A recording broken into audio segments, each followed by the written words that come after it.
over the last 10 days, we have tried to figure out what are the degrees of freedom that you find on the worksheet of a string.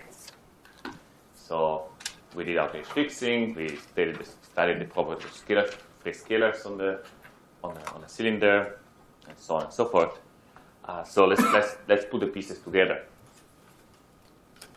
So we saw that after we go in a gauge where the metric is flat on the cylinder, and we use complex coordinates, what we find living on the watches of the strings are a bunch of scalar fields which describe the motion of the string in space-time, and a bunch of ghosts. It comes from the gauge fixing. So there is some sort of an action.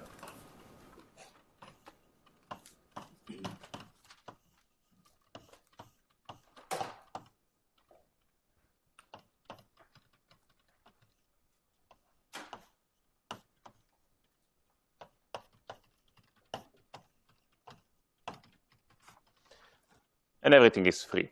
You know, nice quadratic action and extremely computable. So this action has all sorts of symmetries. There are translations in space-time.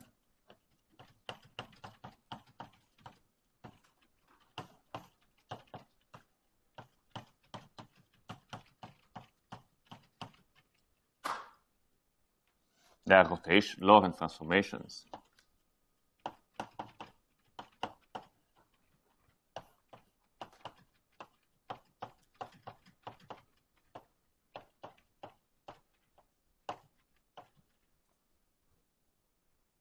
There is the ghost number symmetry, which is more or less a symmetry. It's a bit anomalous, but still useful.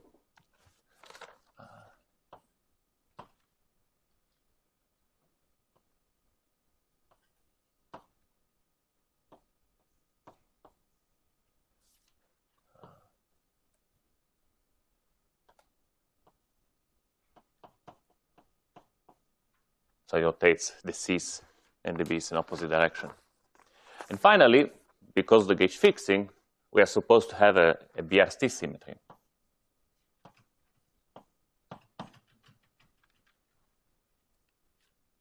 It is supposed to act on the matter fields as a diffeomorphism by whose parameters are the C ghosts, which means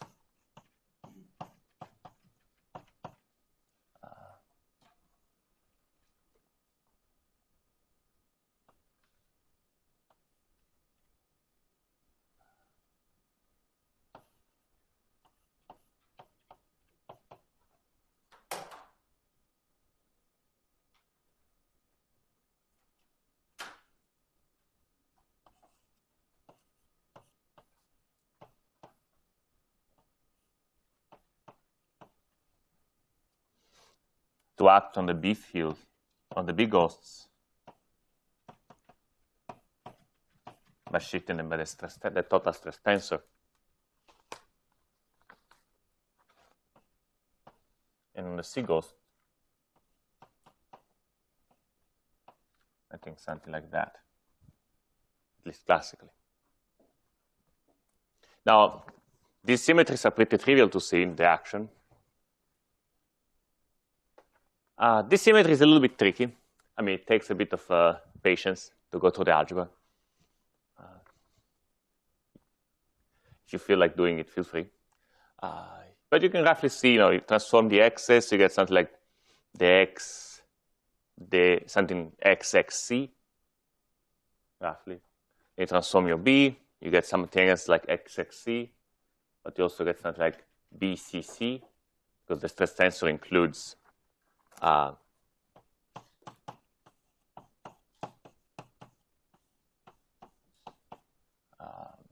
various pieces.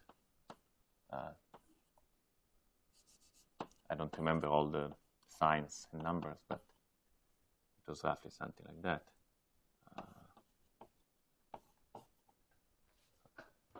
And then that extra, those BCC are going to cancel out against the transformation of C.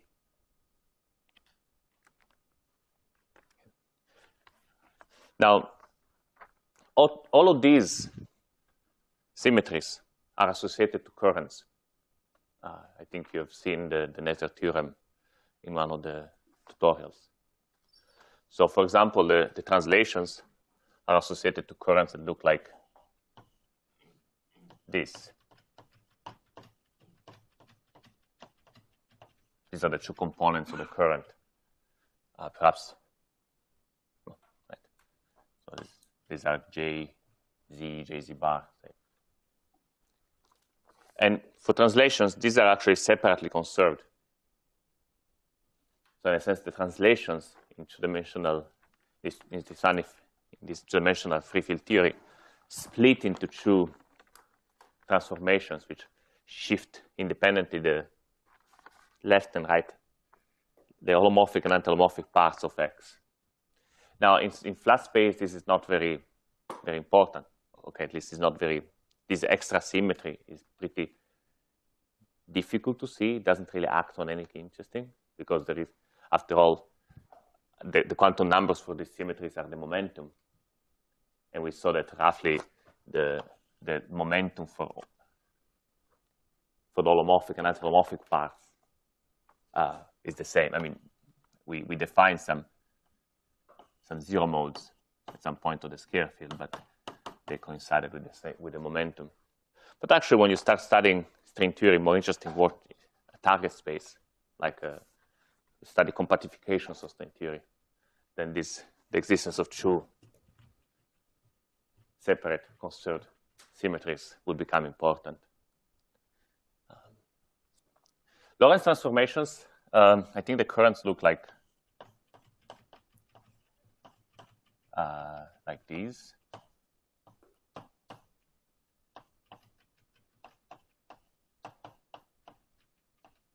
And actually, these ones are not separately conserved. This guy was holomorphic, but this is not holomorphic by itself. So rotations are just standard. The Gauss number symmetry, the current was something like this, BC or CB, C bar, B bar. Now the current for a BRST symmetry is a bit longer to write down.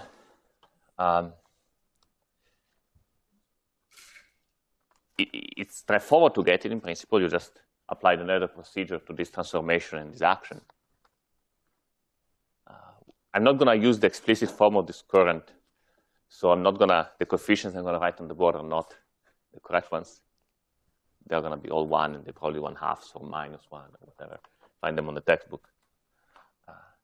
Roughly, it looks like this.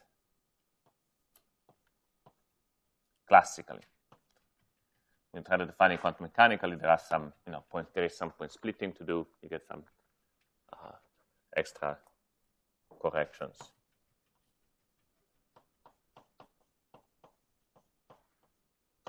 Okay, with dx, I mean just the part of the stress tensor which comes from the scalar fields. Okay. Okay, this is a pretty ugly-looking object.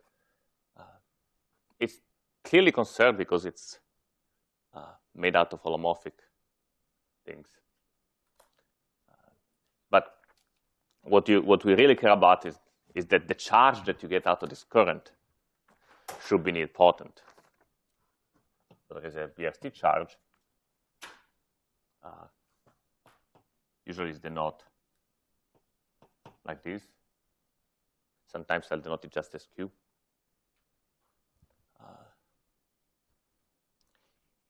And you want this BRST charge to square to 0. Mm-hmm. What do you mean by TX? Sorry? What do you mean by TX is just this. Oh, okay. See,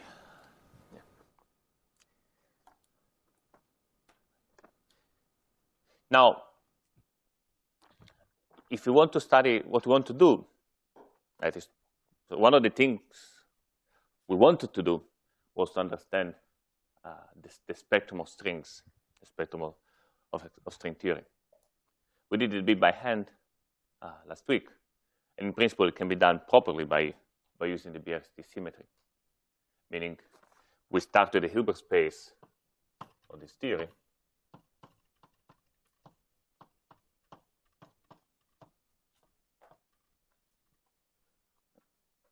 And inside this Hilbert space, we are looking for Q closed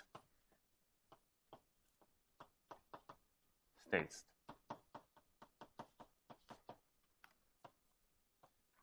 So which means states made out of matter, some states which are annihilated by Q.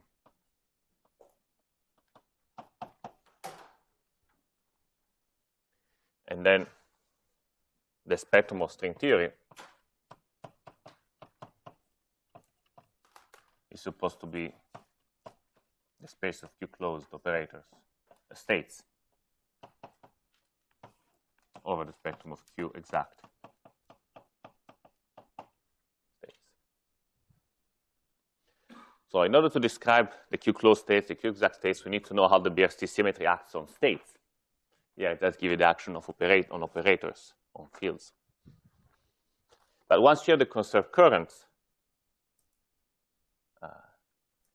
there is a standard way to find the action of a symmetry over states. So pretty much, so if you have your cylinder,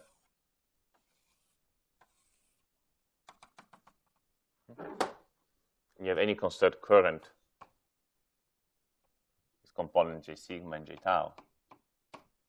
Tau is Euclidean time, sigma space.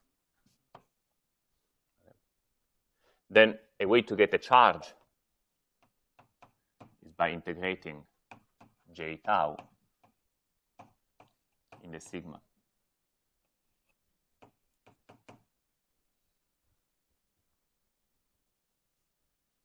So this is a standard way to get the conserved charge out of a conserved current.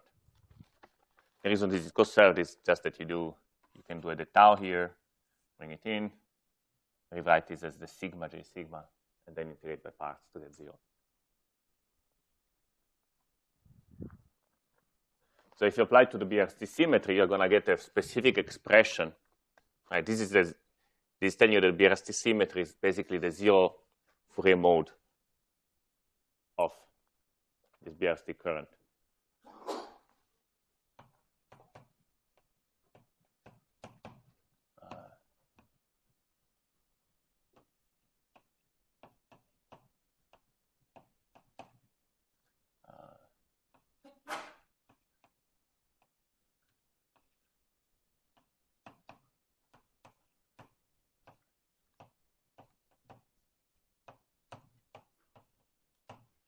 So in principle, to find it, you get just an isomorphic expression, expand it in Fourier modes after having done your point split appropriate regularizations. Get the 0 mode, do the same thing for that. Get the 0 mode, and you get your expression for the BRST charge. It's a pretty cumbersome expression. Okay. Roughly, there is something like this.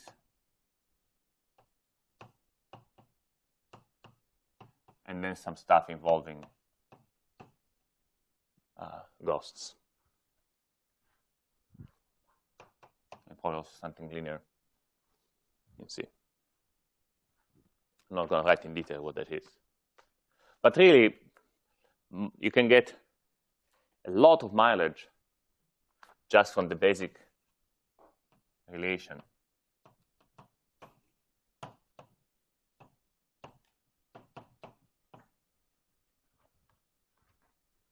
Which relates the B field and the stress tensor.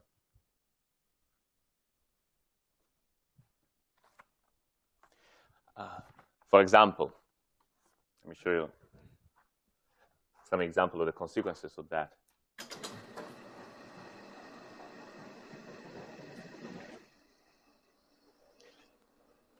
Okay, for example, if you, from the explicit expression, in principle, you can check the q square equal to 0 if and only if there were 26 free scalars.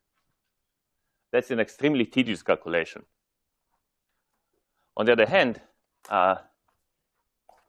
you can also simply observe that q BRST has commuted the stress tensor as a consequence of this relation, and q square equal to 0. On the other hand, we know that the commutation between L and B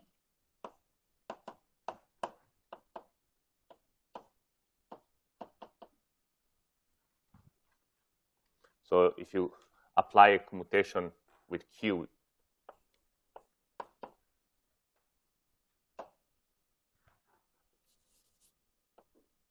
sorry, this would be an anti-commutator.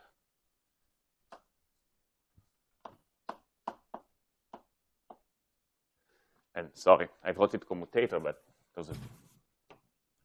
I really meant anti-commutator. These are true Grassmann odd objects. So here, I can bring this in. It kills L and transforms B into L.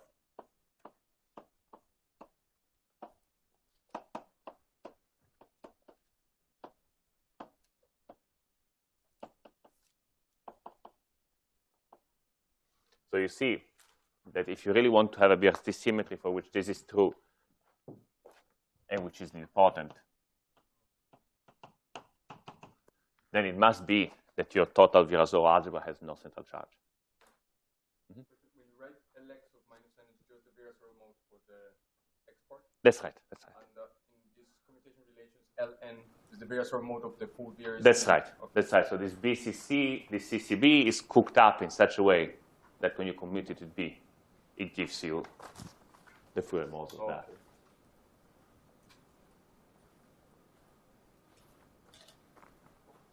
Okay.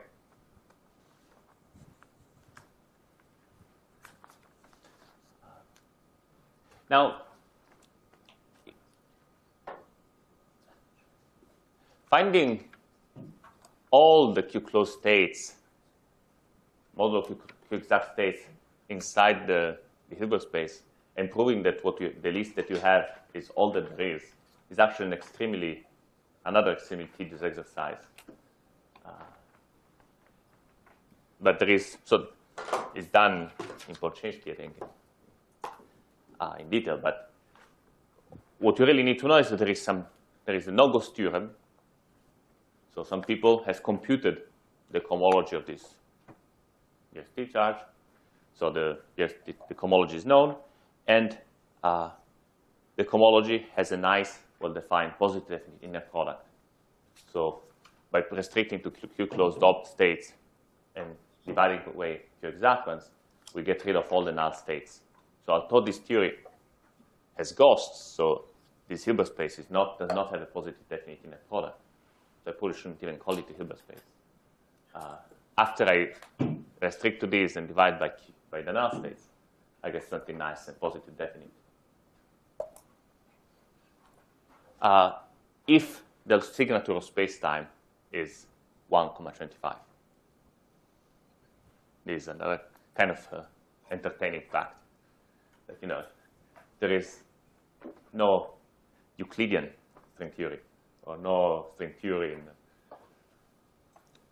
in 2,24 signature or whatever.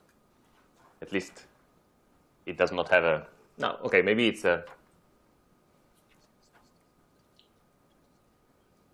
not a totally useful statement in the sense that the notion of positive inner product, unitarity, and so on are notions that are intrinsically appropriate for Lorentz signature, 1 comma d minus 1. So the fact that you don't find them unless you have that signature perhaps is not as surprising. But Is that result 125 independent of our signature of our worksheet? Or it depends on the that's right. Actually, so the matter of the signature of the worksheet is it's another of those intricate matters. And you might very well wonder, why did it work with Euclidean worksheets? Why didn't we work with Lorentzian worksheets? It's a fair question. And it will come bite us in the next lecture, indeed. The simplest answer is that only with Euclidean signature we know how to make these smooth junctions between tubes. Lorentz signature tubes will not have such nice, smooth junctions. Now, the restriction on Euclidean signature is less constraining than it might seem. In the sense,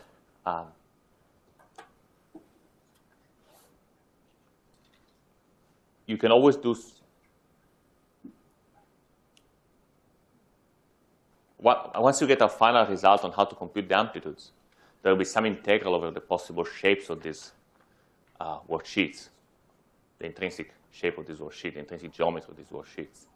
And in principle, I believe that if you do analytic continuation in that, so there is a certain integral, you can sort of analytically continue that integral, move it around in a complexified space. And I think by doing that, you can actually do whatever you would have done by using a Lorentzian worksheet. So I think that there is actually true that you don't lose information by looking at Euclidean worksheets. Of course, another answer I could say is that I could give is that at least at the end it works. Meaning, if I use Euclidean worksheets, I get some scattering amplitudes that satisfy all the axioms that scattering amplitudes have to satisfy. They behave like quantum field theory scattering amplitudes at low energy. They have unitarity, etc. So you can always give an a posteriori justification. But yeah, it is actually an interesting matter. I have another question. Yes. So if you can repeat, the no-ghost theorem says there are no null states in the... No, that's right. No negative norm states. No negative norm states. And no null states too. The inner product is positive definite. How about ghost states in the sense of states that only have B and C modes in them? Are these... No, so they're not in the cohomology. So even if you can find some that are Q closed, they always turn out to be Q exact. So you also get rid of them? Yes. Yes.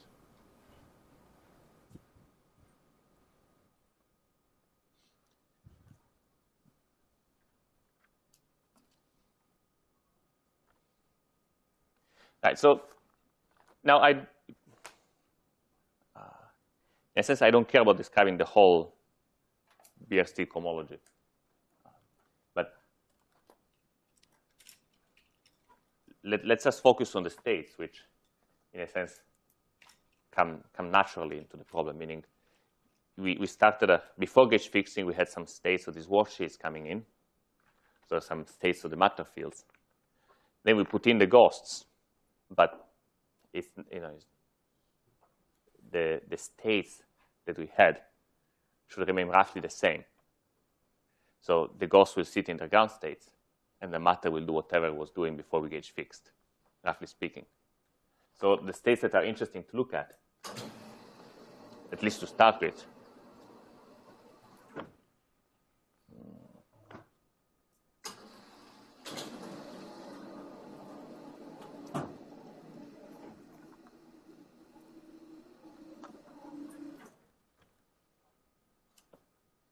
are states in this product of two Hilbert spaces. So we look for some states inside the Hilbert space of the three bosons. And look for physical states for the string of this form. But this is the ground state we introduced at some point in the last lecture. Remember, this ground state was written as C1 bar 0, where the 0 was a BRST invariant state.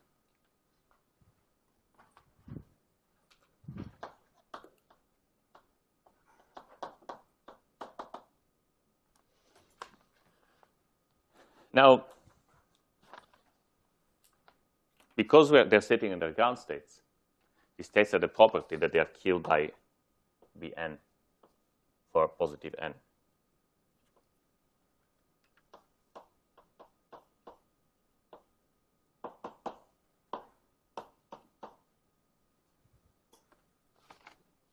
So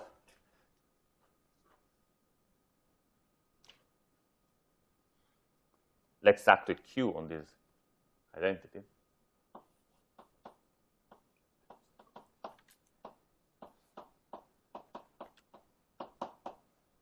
Okay, and use the anti-commutation relations.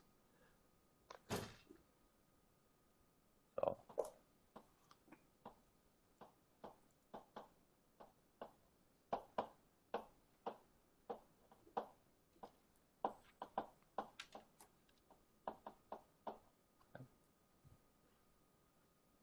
So we learned that if you're looking for a physical state of this form, so something is annihilated by QBRT, it better also be killed by Ln, the positive n, positive or 0. Now, Ln acting in this state is the matter, the X part of the Ln's acting on the matter field excitations, plus L of the ghost acting on this ground state. And L of the ghost acting on the ground state gives actually -1. So this the equation for the physical states, I mean, we see that the physical states, all the physical states of this form have to satisfy L0, x minus 1, v equal to 0, and Ln v equal to 0 for positive n.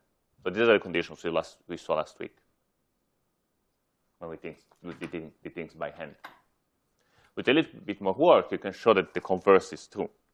That if these conditions are true, then this is indeed Q closed.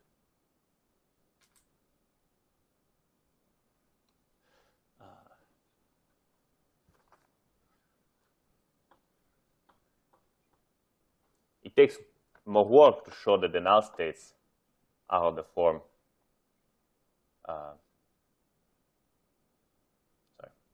the states of the form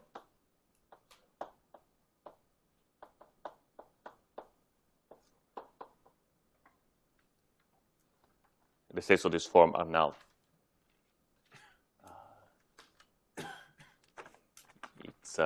But it can be shown.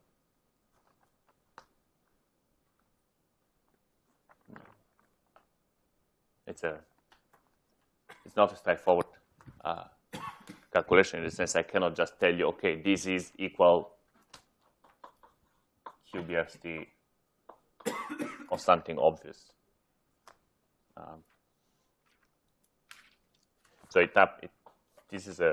this can be written as QBRST of B minus n. Sorry, this is minus n. V prime tensor G plus extra stuff involving ghosts. The extra stuff can be built systematically, but it's a tedious operation. Mm-hmm. How does QBRST commute with C, with the C? Do they just anti-commute? QC gives you C to C. Do we have it? Sorry. Over here.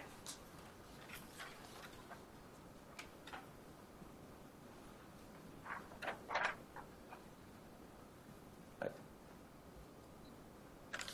Sorry, so there is a little bit of algebraic work to do to get to these statements, and it's part of this of the work for this no-ghost theorem. So Q on G is 0.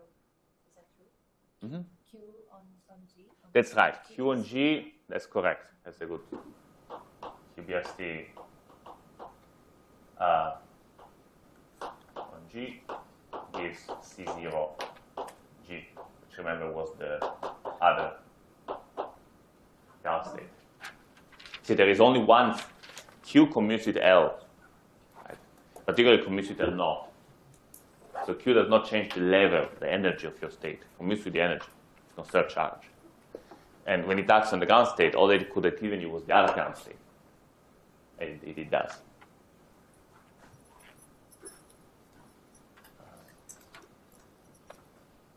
So now the BRST cohomology, these states do not exhaust all the BRST cohomology. They exhaust the BRST cohomology because number is 0. Because number, well, at the Gauss number of the ground state, which is -1/2, I guess. So this is the cohomology at Gauss number 1/2.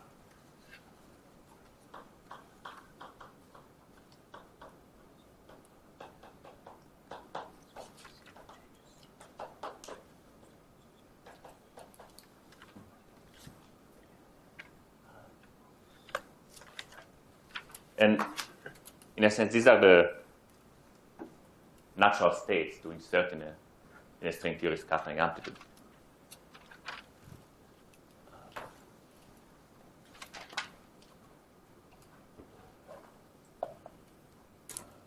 I think discussing the other pieces of the cohomology would just bring us far from what we want to actually do. Essentially, there is a second copy of the cohomology at Gauss number +1/2, which is essentially the dual states of these ones, the ones that people put as they're like the brass and the cats. And then there is a handful of other peculiar states, which has to do with the symmetries of the theory.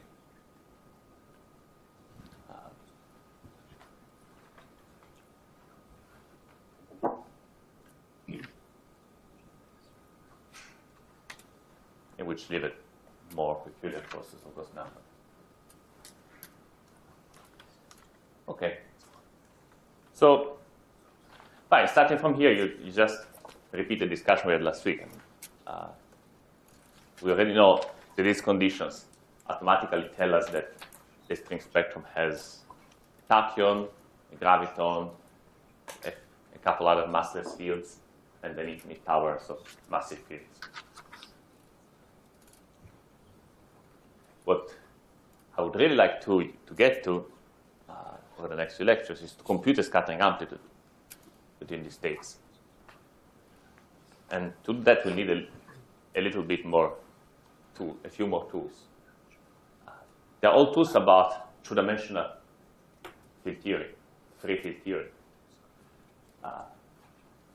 But so they're not conceptually very difficult. And again, they're facts about quantum field theory, which will come out useful to you independently if you want to study string theory or not. Unfortunately, they are all things that you would learn if you had done some course in conformal field theory before this. But you didn't, so. So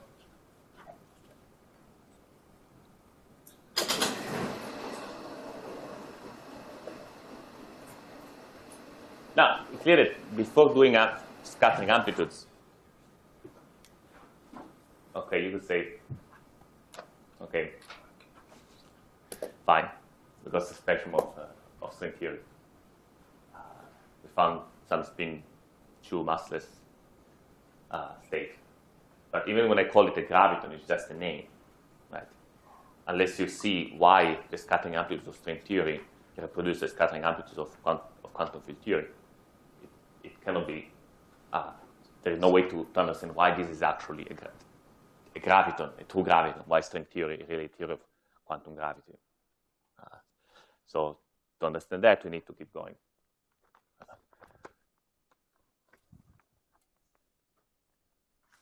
So I would like to devote the rest of the lecture to understanding something called the state operator map. So the state operator map is a correspondence between states of a conformal field theory and operators of a conformal field theory. Now, I didn't tell you what a conformal field theory is, so let me step back one more step. So start from some While invariant theory, like the theory of the scalar field. So we saw that whenever you have Y symmetry, you can do changes of coordinates. If you work with complex coordinates, you can do changes of coordinates which are holomorphic.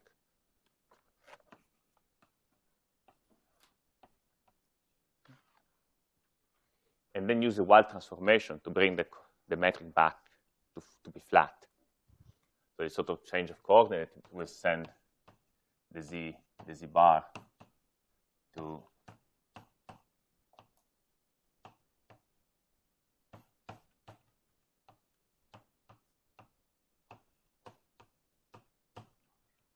something like that. And then you can apply Weyl transformation to go back to the flat metric. Okay. So a conformal transformation, in general, in any dimension, is defined as a diffeomorphism whose effect on the metric can be undone by Weyl transformation. Okay? So whenever you have Weyl invariant theory in any dimensions, you can go. If you start from the theory of flat space, you do a diffeomorphism that makes the metric not flat. If you can make it back flat by a Weyl transformation, so that you get a symmetry of the theory of flat space, then the diffeomorphism is called conformal transformation. And the theory is also called the conformal field theory. It's a theory which is invariant under conformal transformations. So in a sense, conformal field theory, the notion of conformal field theory is a little bit more restrictive than Weyl invariant theory. But it's already powerful enough to be rather interesting. Conformal field theories, for various reasons, every time you have a quantum field theory which is invariant under rescaling of spacetime, scale transformations, it usually turns out to be also conformal invariant. It's almost a theorem with some assumptions. So conformal field theories are interesting and useful every time you have a situation where your setup became scale invariant. The typical situation is that you have, for example, some RG flow. You have some theory, quantum field theory. You look at it at farther distances, making it at lower and lower energies. And if you manage to tune your parameter in such a way that it remains interesting at all scales, then what's left after this infinite rescaling is something that is invariant under scale transformation, and usually also conformal. So conformal field theories appear in condensed matter physics, in theoretical field physics, very often as a low energy description of some interesting system, some system tuned at some phase transition, something like that. And the state operator map is a property that all of these theories have. And it's related to the fact that flat space is conformal equivalent, can be transformed into a cylinder by a conformal transformation. So what does it mean? Let's do it in 2 dimensions, although things are valid in higher dimensions too. Consider this transformation, where z, where s is the coordinate we are using on the cylinder. Okay? So it's something like this. So what happens to the cylinder under this map? Well, now here my drawing skills will be tested.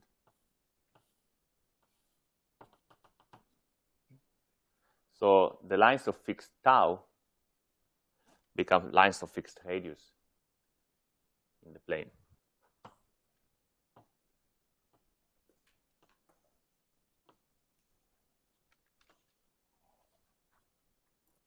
The infinite past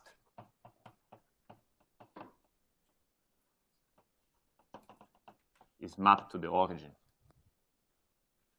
And the infinite future is mapped to large distances.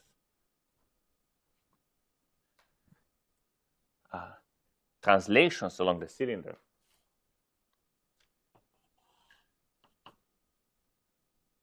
are mapped to scale transformations, dilatations in the plane.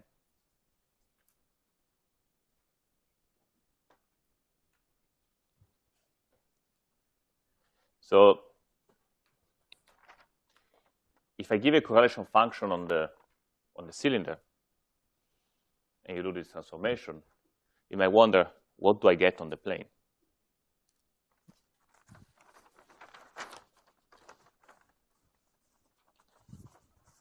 Now let me just give some details about the wild transformation, which might be instructive too.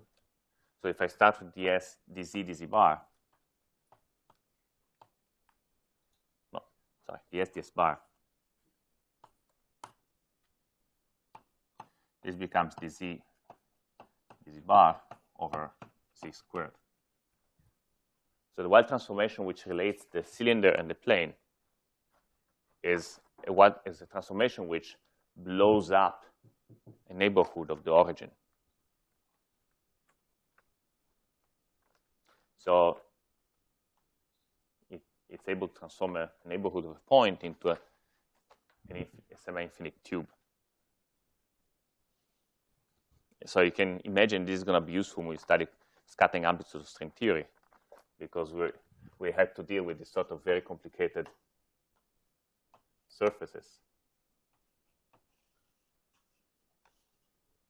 with these semi-infinite tubes coming out. But this should show you that if you use the correct wild transformation, you can actually map these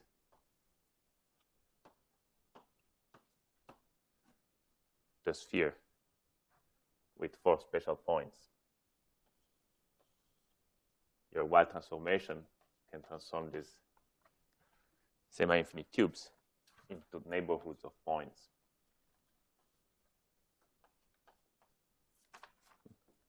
So that's why we need this state operator map. I need to be able to compute expectation values of some quantum of some conformal field theory on a funny manifold like that. That's hard. But I'll be able to transform the problem into correlation functions on a sphere, which, as you will see, is actually easy. So let's look at some examples. We computed a lot of correlation functions on the cylinder. So let's see what can we do with them.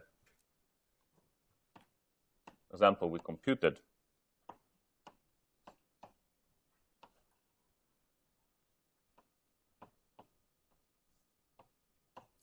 this. Now, because here we have derivative with respect of f, it's quite clear that if you want to get something that behaves well in the plane, you better put a Jacobian there.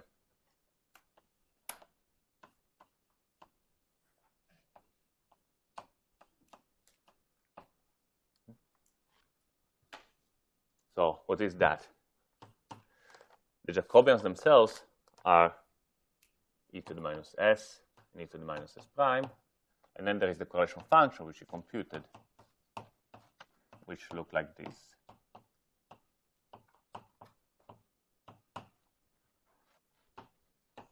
And once you transform it in terms of the coordinates on the plane, it looks very simple.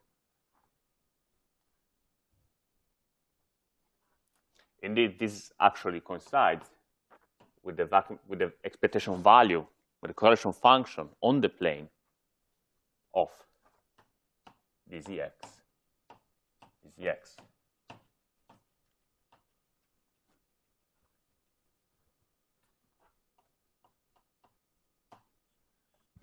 So this is a straightforward calculation. It's just a Gaussian integral. I invite you to do it. To show just from the path integral that this equals this. This is the second derivative of the Green's function for the free scalar. Now we just learned that indeed things are working. I'm doing a conformal transformation, and I'm relating a correlation function on the cylinder to a correlation function on the plane. We will learn something more. Here we had put the vacuum, and here we're getting a plane with nothing special going on at the origin.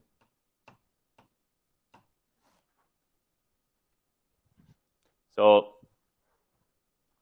one of the first elements of the state operator map is that if you place the state 0 far in the past, the vacuum state far in the past, is like inserting nothing, like doing nothing at the origin.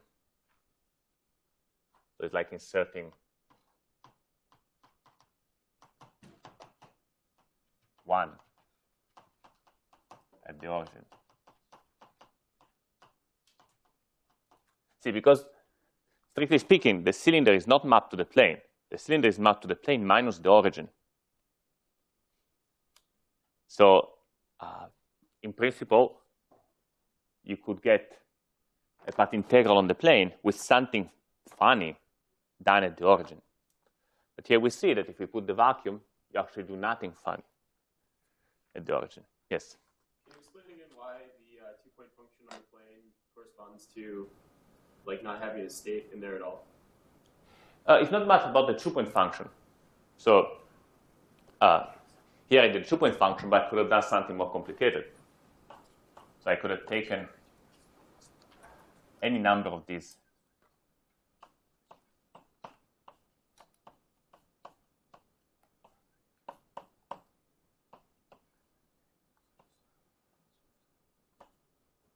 Of these currents in the correlation function. And I claim that this will be the same as the correlation function on the plane.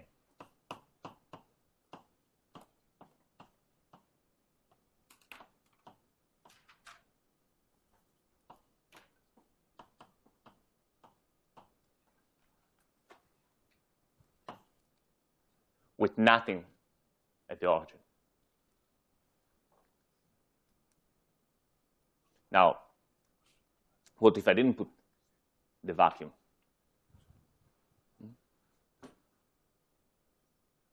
Well, how do I get other states? Suppose I want to know what happens if instead of the vacuum, I put here a minus 1 acting on the vacuum. Well, I can write a minus 1 acting on the vacuum actually as the limit as tau goes to minus infinity of e to the minus s ds x s acting on the vacuum. You can check this statement from the model expansion of x. Which means that I can just use this, bring one of the fields to minus infinity, and see what happens here. Well, what happens here? It just means that one of the fields ends up being at the origin. So we'll learn another piece of dictionary. If I want to put a minus 1 in the past, is the same inserting the x at the origin. We can keep going. You know, a minus 2 is going to be the same as the x, the square x. I don't know. A minus 1 squared is going to be the same as the x dx. Probably normal order, something like that, etc. So you establish progressively, you establish a full dictionary. There are many entries. On one side, you have states on the cylinder that you can set in the past. On the other side, you have operators. And this is actually one-to-one. When you put the triple line, you're not defining it that way, right? No, I'm just saying inserting these on this side is the same as. I'm just wondering what these. The notation, it just looks like you're defining this to be equal, but that's not the case, right? No, I'm not defining it. It's actually equal. Right, it's the result of the calculation. I compute both, and they're the same. I think that question was, when we write a correlator on, Yes. on the plane, don't we have in mind some vacuum also?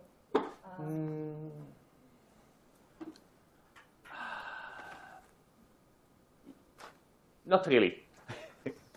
It's the result of a path integral. So you could say that I mean, you see, we're working in Euclidean coordinates. So, okay, you could say that I want to imagine that this direction on the plane is Euclidean time.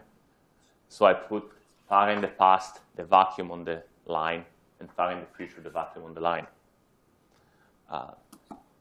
You could call that 0, but it's a very different meaning from that 0, which was the vacuum on the circle. But I don't like doing it because, after all, who told you that this was time, right? Well, the way these sort of things are computed is by a path integral. You integrate over all the maps from your plane into your into this the scalar field. Mm-hmm. Sorry, couldn't you instead do radial quantization on the plane and then have a vacuum in the origin? Then you would have a map. Yeah, this is more or less the same. But you know, what does radial quantization actually mean? Radial quantization means doing a quantization using as a Hamiltonian the scale transformations. So this is something that only works for a conformal theory, right? Okay. And if it works for a conformal theory, you can just as well go on the cylinder. So radial quantization is not something extra which happens to be equal to that. It's literally that. So that's why I didn't introduce it in the lectures, because it's so when you see radial quantization, what it means essentially is doing things on the cylinder while thinking about the cylinder as a plane. So you're I don't have time to do it now, but perhaps one of the tutorials exercises. Sorry.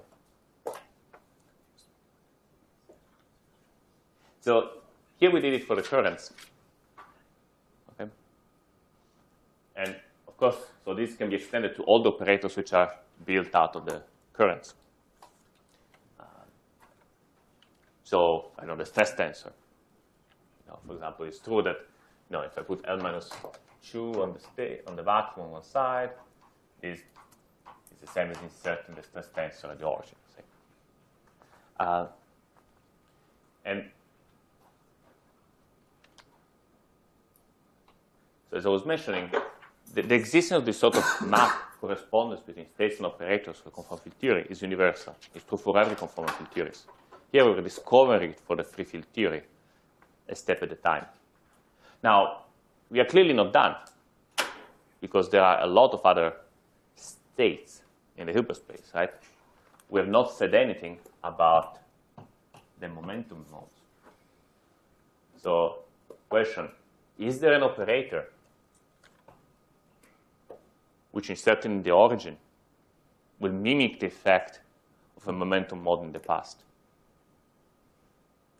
And the next lecture, I'm going to describe this operator in detail. It's called the vertex operator, and it's written like that, which is a little bit unconventional looking. I guess until now you've seen only things that are made as polynomials of a scalar field. These sort of things can exist and make sense in 2 dimensions because the scalar field is dimensionless in 2 dimensions. Because it's dimensionless, it makes sense to have functions of it, exponentiate it. So we'll try to learn how to define this in the next lecture. Once we define this, then we can have a complete state operator map. We can find an operator which inserted at a point is equivalent to having, after a Weyl transformation, a long tube with some given state inserted here. So we'll be able to take the picture with 4 states inserted in the external legs and map it to picture like that with 4 operators inserted on the sphere. Okay, I think this is more or less all I should say today.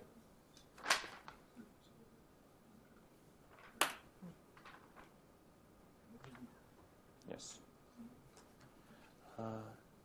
But as an exercise, to start familiarizing yourself with exponentials of things. What does that mean? Just do quantum mechanics.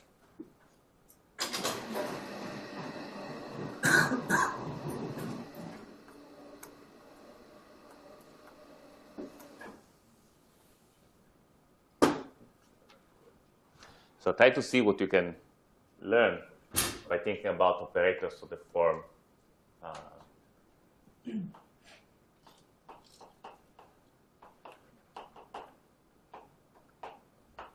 this form.